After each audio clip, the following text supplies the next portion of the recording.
Christians, please let me know in the comments how to make sense of the nonsense that y'all seem to believe. And that would be greatly appreciated. Maybe then I'll believe it too.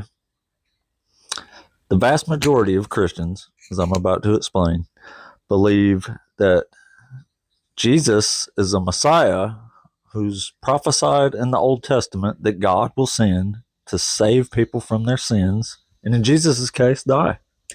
So, I would like, first of all, for someone to tell me where I can find any such prophecy anywhere in the Old Testament about a dying Messiah. That's crazy enough on its own. That's not in there. It don't exist. You have to play word games and extrapolate secret meanings from completely divorced context to get there. Anyway, you literally believe that Jesus is the Son of God and not the Father, but Jesus is God who is the Father. That makes zero logical sense. A son cannot be one and the same with the Father, as the Father is the Father and the Son is the Son. They are two different people. I have a father. I am not my father. I came from my father, but I'm not him. You know?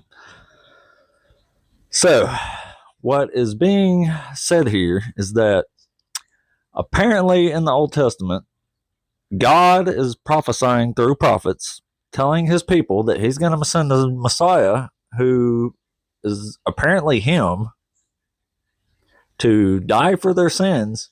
An immortal being who can't die is going to send a Messiah who he is the Messiah, even though it's not in the Old Testament. This can't be right. Jesus can't be God himself. They have separate wills. Jesus prays to God. So he talks to himself. He prays to himself. Before he dies on the cross, his last words were, "Father, why have you forsaken me?" Why would he ask himself why he had forsaken himself? In Luke, he says, "Father, into your hands I commit my spirit." He's just talking to himself? You can't be serious, man. Let's read a quick actual messianic prophecy, a very famous one from the Old Testament. This is from Isaiah 11. A peaceful kingdom is how it starts.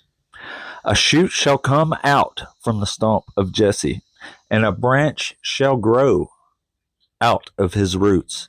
The Spirit of the Lord shall rest on him, the Spirit of wisdom and understanding, the Spirit of counsel and might, the Spirit of knowledge and fear of the Lord.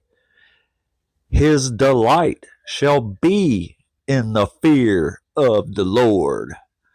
So, are you going to tell me that the Messiah God is sending, who is himself, is going to fear himself? Does God fear God? Does that make any sense to anybody?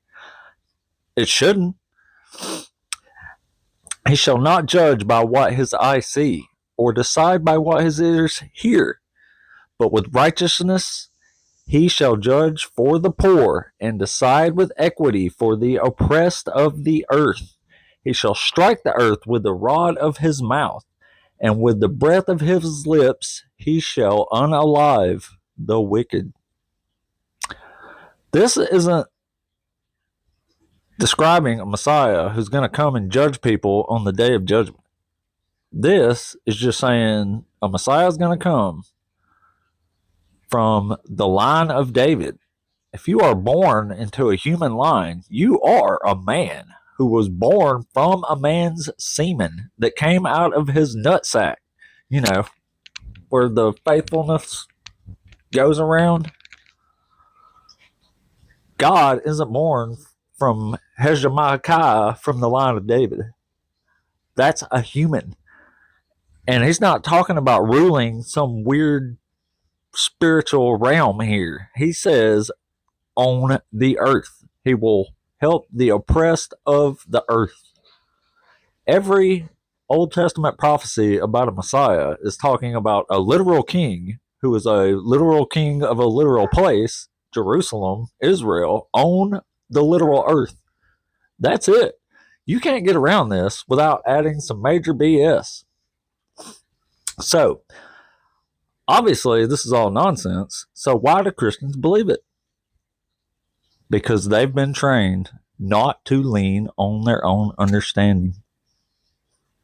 And that's crazy because they'll undoubtedly comment on here and try to explain it and then tell me they can't understand it.